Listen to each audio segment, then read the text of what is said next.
두려운 아브라함이란 제목으로 하나님 말씀 전할 때 크신 은혜가 있기를 축원합니다. 아멘. 네, 부푼 가슴을 안고요. 하나님이 말씀하신 약속의 땅 가나안에 들어온 아브라함은요, 목숨 걸고 가나안 세겜 땅 모래 상수리 나무 앞에 도착하였습니다. 그러나 아브라함은요, 하나님께서 가리키신 땅이 어딘지는 정확히 알지 못했어요. 민족을 이룰 만한 풍요가 보이진 않았기 때문입니다. 어느 날 여호와께서 나타나 내가 이 땅을 내 자손에게 주리라 말씀하셨어요. 아브라함은 이 땅이 하나님이 지시하신 땅이라는 것을 이제 알게 되었고, 그리고 가나안 토착민들이 토착 성소로 쓰던, 성소 무슨 말인지 알죠? 이렇게 제사 드리려고 만들어 놓은 그런 천막을 이제 성소라고 이제 불렀잖아요. 그 토착 성소로 쓰던 모래 상수리 나무에서 감사한 마음에 자신에게 나타난 그 하나님께 제단을 쌓았습니다.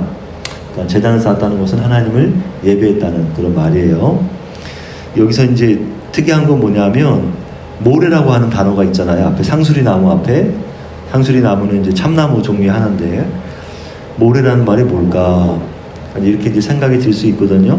근데 이 많은 견해들은 모래를 지역명으로 알고 있는 학자들이 많아요. 근데 제가 보기엔 그게 아니라, 이제 히브리어 모래라는 뜻이 선생, 신탁자, 신적 인도자라는 뜻이거든요.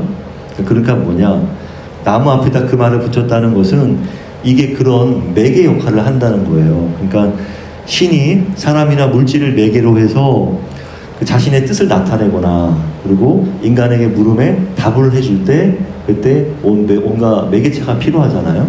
그것을 아마 상수리 나무를 썼던 것 같아요. 그러니까 거기 토착민들이 그 상수리 나무에서 뭐 어떤 신인지 모르겠지만 제사를 드렸을 거란 말이에요. 그러니까 아브라함도 똑같이 거기서 하나님을 예배한 것입니다. 그러니까 여기서 모래란 말을 왜 붙였느냐? 그러니까 그것이 상수리 나무가 그런 역할을 한단 말이에요. 나와 하나님 간에 매개할 수 있는 매개체가 되는 것이죠. 그 선생 역할을 하기도 하고, 신탁자 역할도 하기도 하고, 신적 인도자 역할도 한다는 말에서 모래라고 붙였습니다. 하지만 아브라함은요, 다시 동쪽 베델산으로 옮겨갔어요. 그리고 그곳에서도 제단을 쌓고 여호와의 이름을 불렀습니다. 사실 아브라함 가나안 이주는요, 위험천만한 이주였어요. 단지 아브라함과 사레만 온 게 아니잖아요. 누구 왔어요? 조카 롯도 왔고, 롯의 아내도 데리고 왔단 말이죠. 그리고 거기다가 그들의 종들도 다 따놨단 말이에요. 자신의 소유와 종들을 이끌고 떠난 이주였습니다. 그는 한 곳에 정착하지 못하고 이리저리 옮겨 다녔어요. 하나님의 풍성한 약속을 받고 들어온 가나안 땅은 무척 낯설었단 말이에요.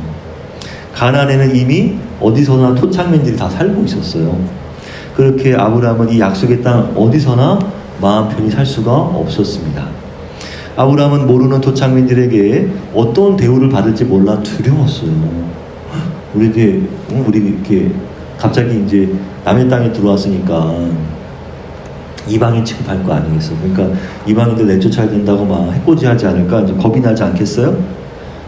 그래서 나그네처럼 이리저리 장소로 옮겨 다니면서 점점 남쪽으로 장막을 쳤습니다.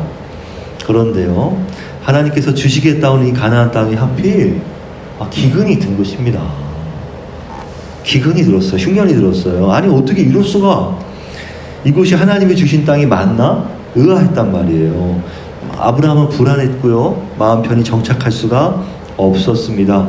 모두 다 아브라함만 믿고 이 먼 곳까지 다 따라왔는데, 이러다가 가족 모두를 굶어 죽일 것 같아서 두려웠습니다.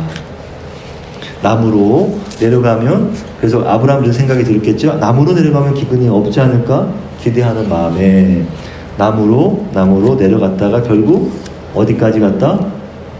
애굽, 이집트까지 내려간 것입니다. 하나님이 말씀하신 이 약속의 땅은 기근이 없을 것이라고 생각했어요. 그리고 현실에 따라서 문명이 발달한 곳으로 아브라함은 들어간 것입니다. 가나안 땅에서 이루실 하나님의 약속을 믿지 못하고 결국 아브라함은 이집트 땅을 의지한 거예요. 이미 문명화되어 있는 이집트 땅에 의지한 것입니다. 그것은 하나님을 모르는 땅이었어요. 그것은 불신앙이었습니다. 불신앙이었어요. 그러나 아브라함은 이집트에서 더욱 두렵고 목숨이 위태로울 수밖에 없었어요. 그것은 이미 다른 지역보다 문명이 발달하고 나라가 있었어요. 아니 자기를 통해서 민족과 나라를 이루시겠다고 하신 그 하나님의 뜻이 있는데 나라가 있는 곳에 들어가면 뭐해? 특히 아브라함은요 아내의 미모가 뛰어난 게 큰 걱정이었어요. 걱정 많으시죠? 많아요. 걱정 많아요. 고대 사회에서는요 고대 사회에서는 힘이 없으면 여인을 빼앗기는 게 흔한 일이었단 말이에요. 그러니까 힘이 센 사람이 쟤 이뻐. 그러면 이제 다 뺏어가는 거지. 어떻게? 그럼 이제 덤벼? 그러면 이제 다 죽이는 거죠. 그렇기 때문에 아브라함은 자기 아내를 강탈당하고 자기 목숨이 잃을까봐 죽을까봐 겁이 나잖아요. 그래서 그런 두려움에 아내와 짠 것이 바로 아내를 누이로 하자. 이렇게 이제 한 것입니다. 창세기 12장 11절로 13절 내가 알기에 그대는 아리따운 여인이라 애굽 사람이 그대를 볼 때에 이르기를 이는 그의 아내라 하여 나는 죽이고 그대는 살리리니 원하건대 그대는 나의 누이라 하라. 그러면 내가 그대로 말미암아 안전하고 내 목숨이 그대로 말미암아 보존되리라. 그래서 아내를 그대라고 말했어요. 그대. 그러니까 이렇게 성경책을 펴놓으세요. 이렇게. 그래서 이제 가끔 제가 성경 구절 말씀을 이렇게 읽을 때 같이 이렇게 딱 눈 따라가서 보면 되겠어요. 물론 아내는 근데 놀랍게도 물론 아내 사라는요 이복 누이였어요. 하지만 법적으로는 아내가 되었습니다. 그러니까 최종적인 게 가장 맞는 거잖아요. 창세기 20장 12절 그는 정말로 나의 이복 누이로서 내 아내가 되었음이니라. 이렇게 말씀하고 있어요. 창세기 20장. 그러니까 사례는요 배다른 남매였던 것이에요. 우리 성경엔 기록이 안 나왔지만 아무래도 아버지 데라가 또 다른 여인과 결혼을 해서 자녀를 두었던 것 같아요. 그러니까 배달은 여동생이 있었던 것이죠. 이것은 아브라함에게 사느냐 죽느냐 하는 절박한 문제였습니다. 그렇게 아내를 누이라고 위장한 것은 나름의 묘안이자 자구책이었단 말이에요. 인간적인 생각으로 할 수 있는 최선의 수였습니다. 하지만 아내를 위험에 빠뜨려서 순결을 잃게 만들고 자신만 살겠다고 하는 비겁하고 얄팍한 수였단 말이에요. 하나님의 보호와 다스림을 믿지 못하는 불신앙 행위였단 말이에요. 그런데 결국 두려워하고 우려했던 일이 터져버린 것입니다. 아브라함이 이집트에 이르렀을 때 이집트인들은 사례를 보고 아름다움에 반했습니다. 사탄은 꼭 이렇게 그 사람이 두려워하고 있는 걸 저질러요. 그거 꼭 알아두세요. 내가 두려워하고 있는 거 그 사건이 꼭 터져. 그러니까 사탄한테 나의 빈틈을 보여서는 안 된단 말이에요. 잘 생각해 보세요. 내가 우려했던 일이 꼭 터져버리고 만다. 아브라함이요 이집트에 이르렀을 때 이집트인들은 사례를 보고 아름다움에 반했습니다. 그러니까 이때 당시 사례의 나이가 몇 있을 것 같아요? 65, 66 정도 됐을 거란 말이에요. 왜? 남편 나이가 75세이기 때문에 10살 차이거든요, 둘이. 바로의 대신들도 바로 앞에서 칭찬하였습니다. 저 여인을 보십시오. 왕이시오. 이렇게 안 했어요. 그리하여 사례는요, 어떻게? 바로가 이집트 왕이잖아요. 바로의 궁전으로 불려가게 되었어요. 바로는 아브라함을 잘 대접하여 주었습니다. 아브라함은 사례를 누이로 소개하고 바로에게 준 대가로 줬단 말이에요. 아내를 누이라고 소개했고 바로에게 줬습니다. 그리고 바로에게 뭘 받았어요? 양떼와 소떼와 나귀와 남녀 종과 낙타까지 많은 재산을 선물로 받았습니다. 근데 그냥 선물이 아니라 보통 지금도 중동 지방이나 중국에도 이런 거 있잖아요. 그러니까 아내를 이제 주면 처가다가 선물을 이렇게 주잖아요. 그러니까 자기 딸을 이렇게 보내면 그 딸 값으로 이렇게 준단 말이에요. 그런 것처럼. 그러니까 바로가 준 선물은 누이 결혼에 대한 법적인 책임이 있는 가장이잖아요. 지금 아빠가 안 보이니까 가장 오빠에게 주는 보상이었단 말이에요. 이로 인해서 아브라함은 큰 부자가 되었습니다. 그리고 목숨도 건졌어요. 하지만 뭘 잃었어요? 아내를 잃었고 가정은 파탄나고 말았습니다. 그러나 이것은 단지 아내를 잃는 아브라함 가정의 파탄 문제만은 아니었단 말이에요. 단지 그 가정이 깨진 것만이 문제가 아니란 말이에요. 아브라함은 속으로 이랬겠지. 세상가 되면 되지. 이런 생각 한쪽으로 한편에 했을지 모르겠어요. 그렇게 자신을 속으로 위로하고 있었을지 모르겠어요. 하지만 하나님의 원대한 구원 계획은 위기에 처했단 말이에요. 하나님께서 원래 짰던 계획이 있었을 거 아니겠어요? 하나님은 노하셨습니다. 하나님께서 당장 개입하셨어요. 사레가 바로의 아내가 되게 한 일로 인하여 바로의 집안에 큰 재앙을 내리신 것입니다. 이건 지금 아브라함이 팔았잖아, 자기 아내를. 아마 바로와 가족들 모두 악성 피부병에 들게 하신 것 같아요. 재앙을 표현하는 단어 나가는요, 그 재앙이라고 우리는 표현되어 있지만 언어로 보면 나가라고 하는 표현이 악성 피부병, 성경에서 악성 피부병을 언급할 때 사용하던 단어였단 말이에요. 그래서 악성 피부병이 났을 것이다 보면 되겠습니다. 바로는 아브라함에게 정당한 대가를 치르고, 그렇죠? 바로는 잘못이 없어. 정당한 대가를 치르고 그리고 사례를 아내로 맞이했단 말이야. 근데 자신도 모른 채 지은 가정 파괴범이 되고 말았습니다. 얼마나 황당하겠습니까? 그러니까 이제 정식으로 이제 예식을 같은 거 치르고 싶은 생각이 들 거 아니야. 그래도 이렇게 약소하게나 아니면 이제 합방을 하기 위해서 몸을 이렇게 찢거나 그럴 때 갑자기 몸에서 뭔가 피부병이 생긴다고 생각해봐요. 얼마나 놀라겠어요.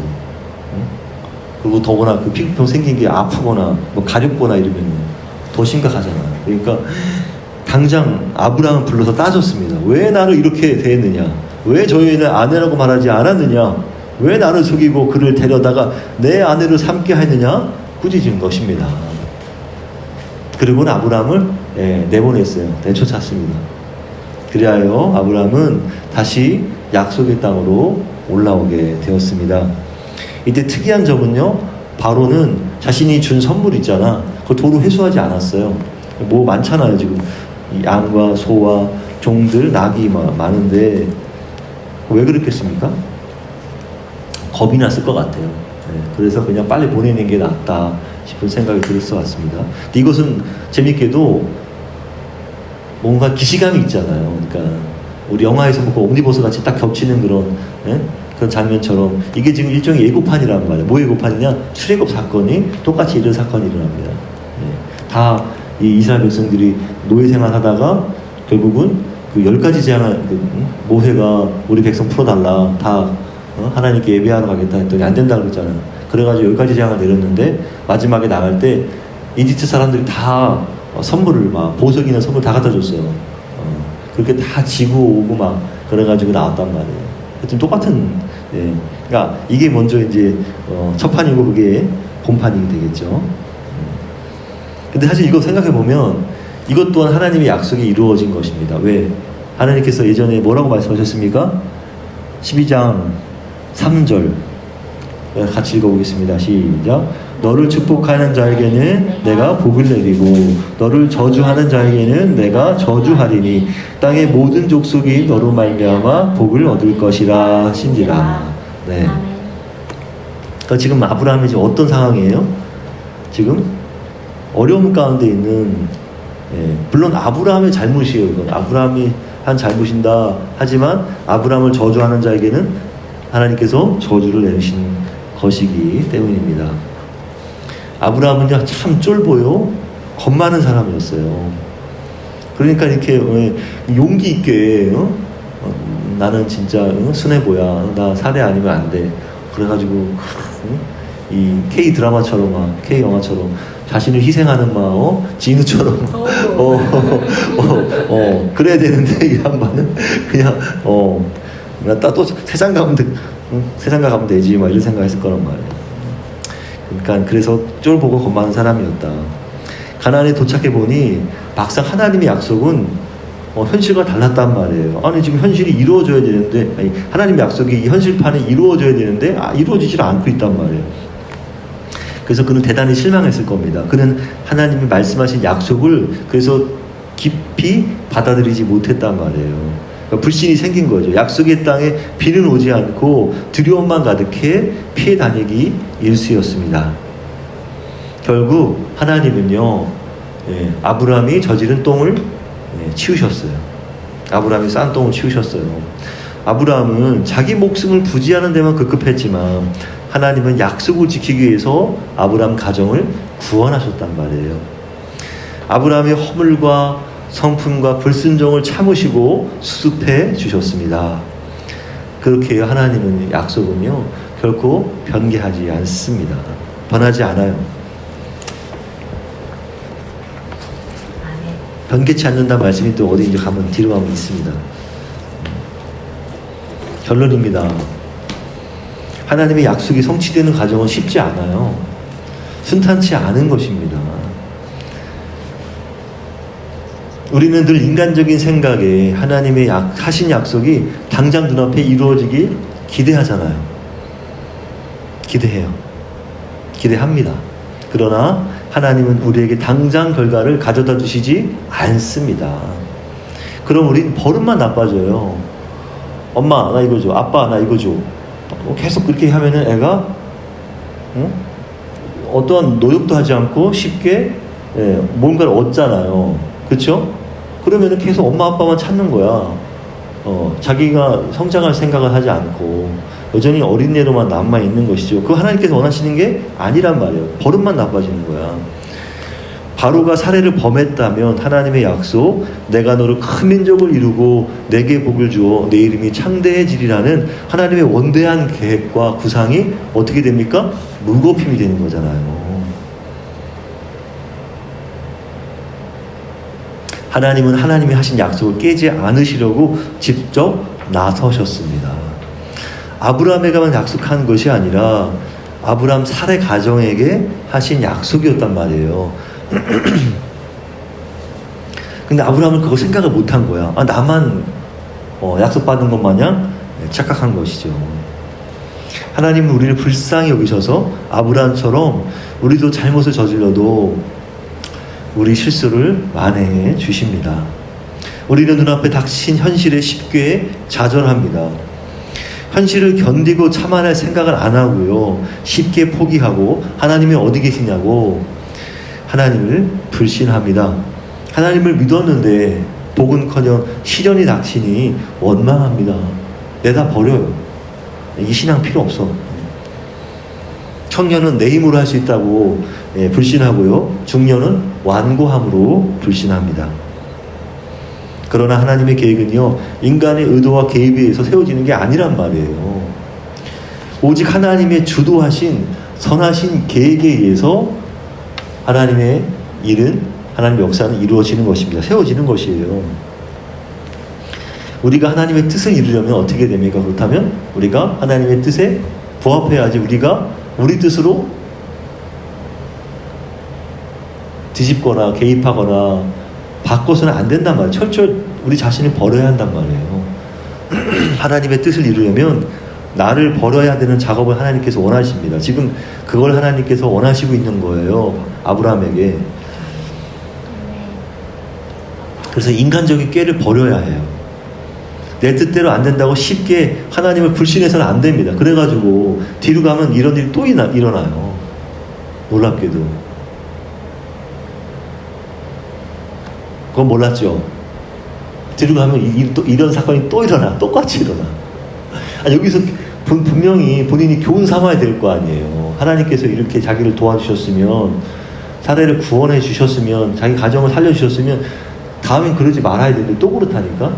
그러니까 이게 하나님께 깊게 하나님을 의지하고 젖어들지 못하고 자꾸 인간적인 꾀를 자꾸 생각해낸단 말이에요. 그러니까 나중에 사례도 어떻게 합니까? 그건 몰라요? 사례도 자기를 통해서 자녀가 안 태어나니까 자기 첩을 줍니다. 아브라함에게 첩 삼으라고 줘요. 얼마나 하나님 마음이 아프실까요? 그래서 하나님께서 무려 13년간 안 나타났어요. 하나님께서. 네. 아무 응답도 안 하시고. 네. 그러니까 인간적인 깨를 다 버려야 돼요. 그렇게 완전히 낮아질 때까지 하나님은 계속 기다리십니다. 그래서 내 뜻대로 안 된다고 쉽게 하나님을 우리는 불신해서는 안 된다. 하나님은 결코 우리로 거저 주시지 않는단 말이에요. 고통과 인내와 끈기와 참음과 기다림을 주신단 말이에요. 고통과 인내와 끈기와 참음과 기다림을 주신다. 고된 시련의 과정을 거치지 않고서는 될 수 없는 것입니다. 자라날 수 없는 것이에요. 고된 시련의 과정을 하나님께서 원하신다. 우리에게 서사가 있는 삶을 원하신단 말이에요. 그러니까 고된 시련의 과정을 한마디로 말한다면 서사, 굴곡 있는 삶, 서사가 있어야 된다. 요즘 가장 뜨는 이 K-드라마, K-영화, K-애니 다른 나라와 달리 서사가 있단 말이에요. 네. 내러티브가 있습니다. 서사 안에는 내러티브가 있어요. 그러니까 같은 말이긴 해요. 서사가 내러티브고 내러티브가 서사인데 그 안에는 이와 같은 고된 시련의 과정이 있어야 된다. 그래서 극복되는 그 삶의 모습들이 그 안에서 보여지는 것입니다. 그래야만 우리는 그제서야 정금처럼 순금처럼 나올 수 있는 것입니다. 오늘 우리가 부른 찬양처럼 내가 정금같이 나아오리라. 예, 이것도 성경에 이사야에 있는 말씀이란 말이에요. 나를 통해 이루실 하나님의 원대한 계획이 있다면, 우리를 부르신 소명이 분명하다면 우리는 어떻게 해야 됩니까? 내가 원하는 대로 막 살아야 되겠습니까? 아니란 말이에요. 바보처럼 묵묵히 걸어가야 하지 않겠어요? 우리 지난번에 수련회 때 배운 것처럼 바보처럼 묵묵히 주님만 바라보고 자신을 버려가며 살아야 되는 것입니다. 내 앞에 기근과 흉년이 있다고 해서 아브라함처럼 두려워하거나 그 시련을 피해가거나 하지 말고 당당히 맞서서 감내하란 말이에요. 굶어 죽게 하겠습니까? 하나님께서 굶어 죽이시겠어요? 아니란 말이에요. 하나님을 불신하지 말고 끝까지 하나님을 붙잡으시다. 하나님을 신뢰하여 하나님의 도우심을 기다립시다. 하나님이 주신 시련이라고 받아들이고 이겨냅시다. 그러면 하나님이 뜻하신 때에 역사하실 것입니다. 하나님의 역사는 분명히 있어요. 우리가 시련으로 받아들이고 이겨내야 합니다. 믿음으로 이겨내야 합니다. 그렇게 사는, 그렇게 준비되는 저와 여러분, 이 하나님께 되시기를 축원합니다.